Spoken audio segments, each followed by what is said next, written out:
Welcome, everybody, to the Cooke Financial Group webinar on financial exploitation and fraud and scams. A very time-sensitive subject. I'm sure that many of you have experienced that either yourself or maybe a friend or family member.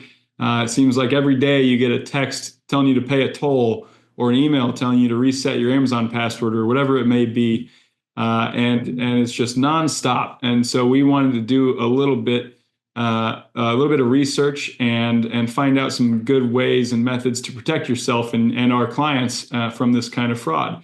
And in doing so, we found Matt Sommer at Janus Henderson Investors. So he's been in the business for about 30 years, has done all kinds of research on the subject, really is a true subject matter expert, and has gone on TV, CNBC, Bloomberg, all the usuals to talk about this issue.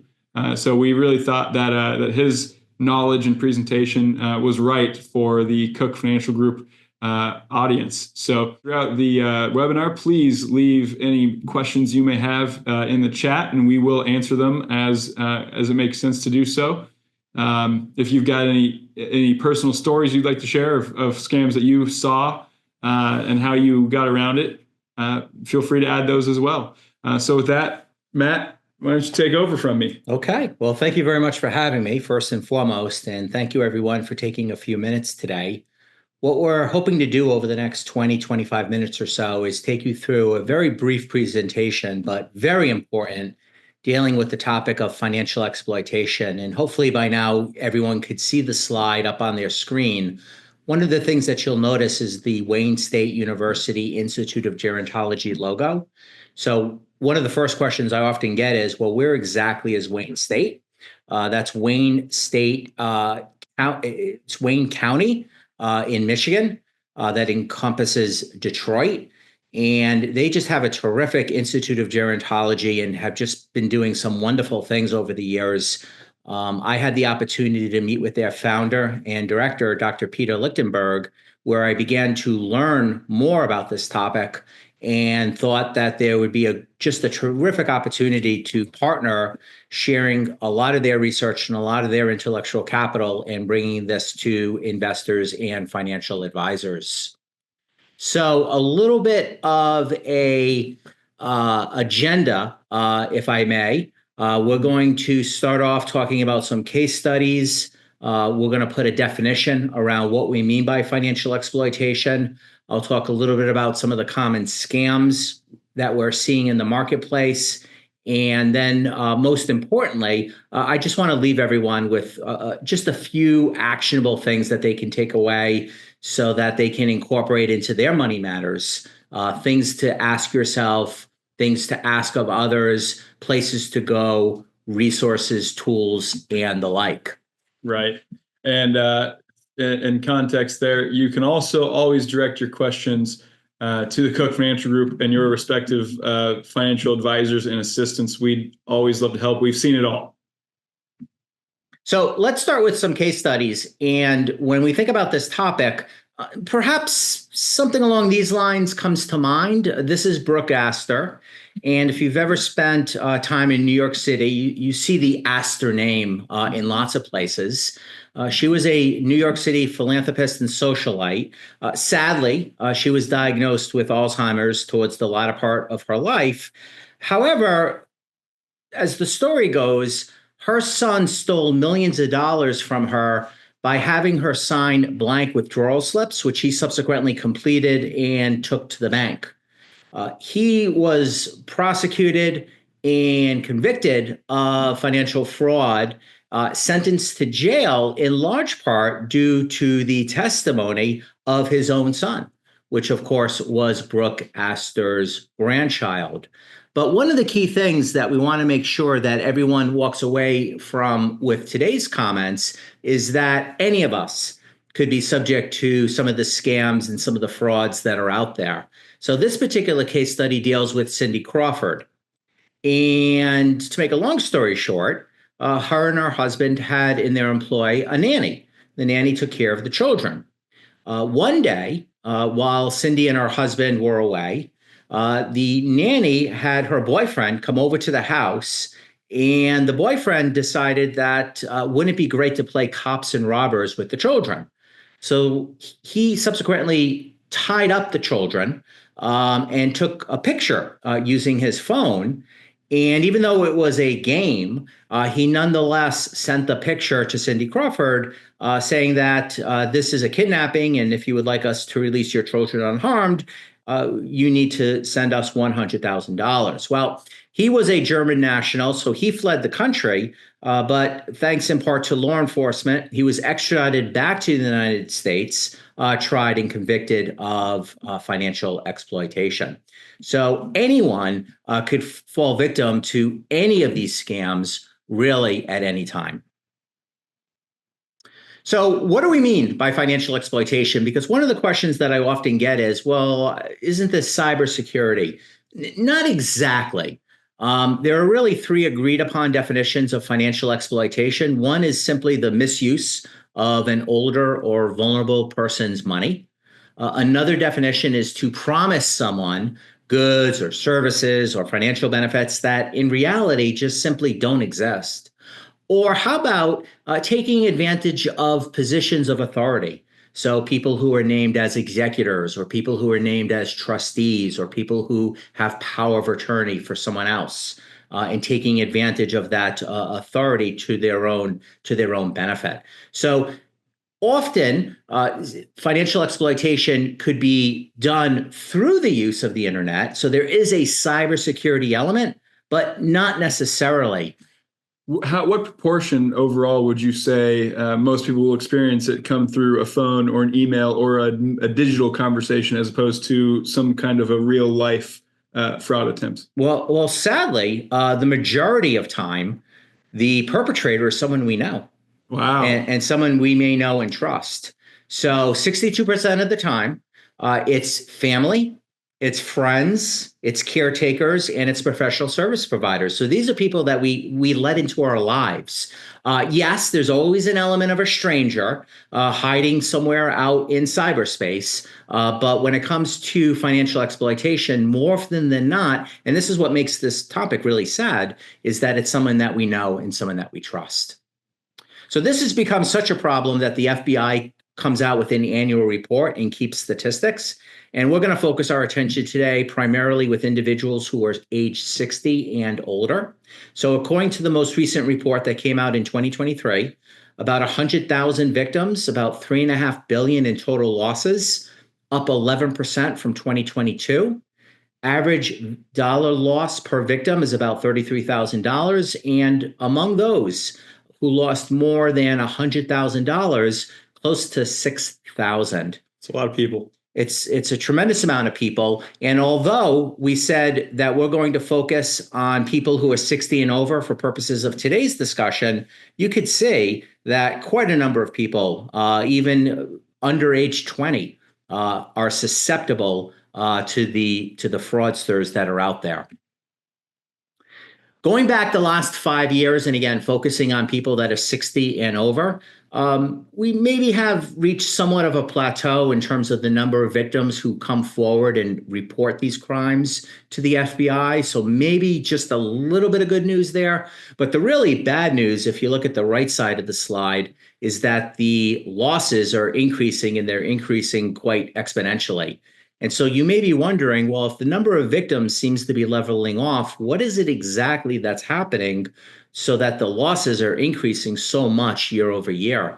And the truth of the matter is that the scammers have just become so much more sophisticated in some of their techniques, which we're going to cover next. Yeah. Would you say that the prevalence of fraud, where so many people are so accustomed to getting a bad text or bad email, do you think it makes people more aware or more defensive, or do you think that they're just as likely to fall for a scam attempt anyway?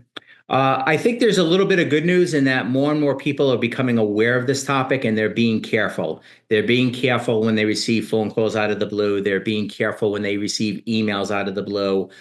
They're asking for additional verification to make sure who it is they're talking to is exactly whom they claim to be. That said, sadly, there's still quite a bit of work to do in terms of educating the American public about what's going on out there and what steps they need to take. So that's a perfect lead-in to the different types of fraud that's out there. And the first big bucket or category, if you will, is what we simply refer to as tech support fraud. So some examples may include receiving an email from Microsoft, and you have no reason to believe it's not from Microsoft. It says it's from Microsoft. It has Microsoft's logo. It looks like Microsoft, and it tells you that today is your lucky day. You're entitled to a free Windows upgrade. And who doesn't want a free Windows upgrade? So all you have to do is click the link associated with the email, and now that person has access to all of your sensitive information that you store on your laptop. Another example is you receive an email from your utility company. It looks like your utility company. It says it's your utility company. It has your utility company's logo, tells you there's a problem with your bill pay. And in order to not have a disruption of your service, we need to verify your banking account number and your PIN. So you provide the banking account number and the PIN, and one thing leads to another. And sure enough, that same day, they're likely to get into your bank and withdraw all the money. Absolutely. Your bank, you would think, would know your PIN, so maybe you don't need to give that to them. You never need to give anyone your PIN. Yeah. So this is sort of overlaps a little bit with the cybersecurity, because oftentimes it does take place over the internet, but it can just as easily take place over the phone.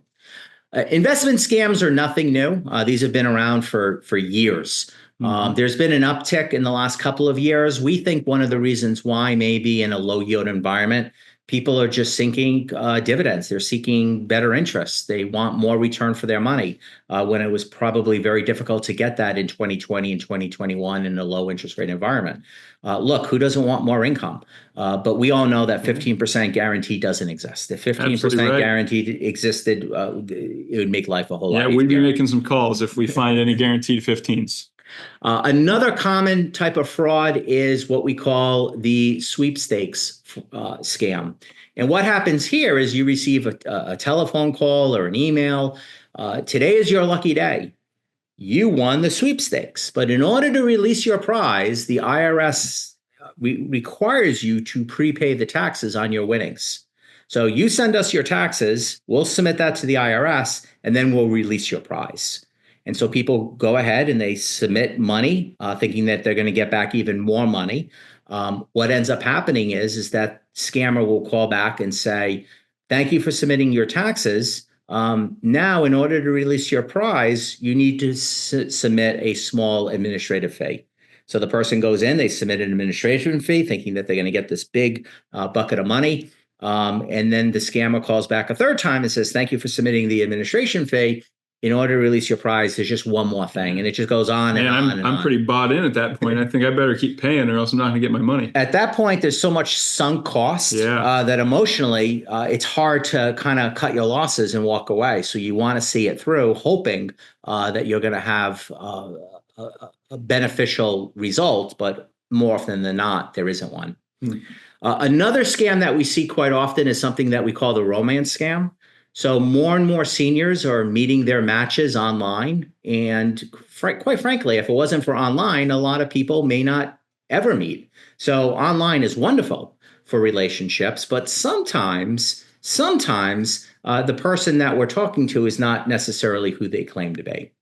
And what ends up happening, sadly, is we may fall in love for that person and develop some real feelings, never having met that person face to face. Right. And now all of a sudden that person is asking for a little bit of financial support. They're asking for wire transfers, maybe even asking you to change your life insurance and IRA beneficiary designations, so on and so forth. And so you're emotionally bought into the idea that this could be the love of your life, but it may not necessarily be who you think it is. Oh.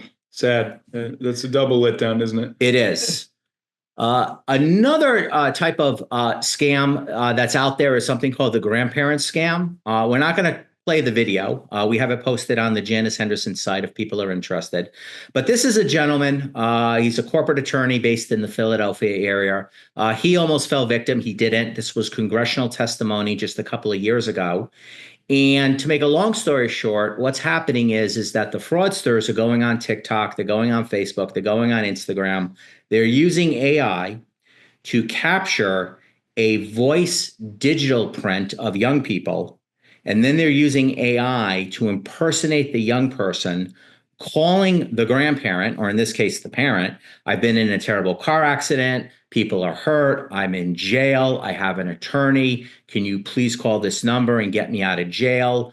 What is a grandparent or a parent going to do? Right. If I get a call from a family member and it sounds like that family member and they seem to know things about that family member that family member would know, how would I discern who's real? And they're in distress. Yeah. And they're in distress. So you call the attorney, and sure enough, someone picks up and says, "Hello, I'm your son or daughter's grandchild's attorney. Bail is set at X. My fee is Y. I'm going out of town. Very convenient. If you can submit payment today, I'll get him or her out of jail." So that's what's happening. It's called the grandparent scam. But again, in this particular case, this was a parent. What he did to avoid falling into the trap is after he got off the phone with the attorney and he was processing everything, he tells his story in the video. He called his son. Son picks up the phone. "What are you talking about, Dad? There was no accident. Yeah. I'm not in jail. Everything's fine. What are you talking about?" So again, it just speaks to how sophisticated some of these scams have gotten. Couple more. One is just old-fashioned extortion. And I'm just going to say it. I'm just going to say it. In the most recent FBI data, about 5,400 victims of extortion, age 60 and older, about half. So let's call it 2,600, something like that. About half were sextortion. Ooh. So you need to be careful. Non-payment, non-delivery. This is increased with the internet. You're online, you see an advertisement for a good or a service, and you say, "Oh, that looks pretty good to me. Buy now, 50% off," whatever the case may be. You go ahead, you make your purchase, it never shows up. You try to track down that ad, sure enough, it's gone. And so there's really no one to call, no one to contact to investigate what exactly ever happened. And then lastly, not that cryptocurrency or Bitcoin is bad in and of itself, but oftentimes this is how perpetrators commit the fraud. This allows them to cover their tracks a little bit more easily than cash or currency. And so this is the preferred way of extorting victims, which really leads me to my big three. So 3 things that people can do proactively in order to protect themselves, 3 red flags, if you will. The first, of course, is cryptocurrency. So as soon as payment is required, some type of kiosk, look, I know the penny's going away, but at least as of today, people still take cash. Right. So if there seems to be a sense of urgency to do this with cryptocurrency, that may in and of itself raise a red flag. Another red flag for me is high pressure tactics. So there are very few things in life that need to be done now. Sometimes if you just take a step back, sometimes if you just say to the person who got in touch with you, "Let me have your name and number. Now's not a good time. Let's set up a time to talk tomorrow or the next day." When there's pressure to do something immediately, the probabilities begin to increase that maybe this isn't exactly what the person is claiming it is. Right. And then finally, because of the AI and how sophisticated it's been, many families now have passcodes. Oh, that's smart. So it's a passcode. It's just 1 word or 2 words. Only the family members know it. And so the takeaway is that if I were to ever receive a phone call and someone's claiming they are you and they're in absolute distress and I'm being asked to send money, I can ask you for your passcode to make sure the person who's claiming is in fact you. That's funny. It's like a security question for your email password reset. You never thought you'd need that for a person. That's right. And here we are. That's right. So those are just some things to stay aware of. But where I want to end things is just talk a little bit about the Wayne State University Institute of Gerontology. And again, there's all sorts of wonderful tools and resources, But I want to close with just a couple of comments on what they call their SAFE program. So the lady that you see on the screen off to the right, her name is Latoya Hall. She runs this program. And these individuals are licensed social workers, and they're available to anyone. Let me say that again.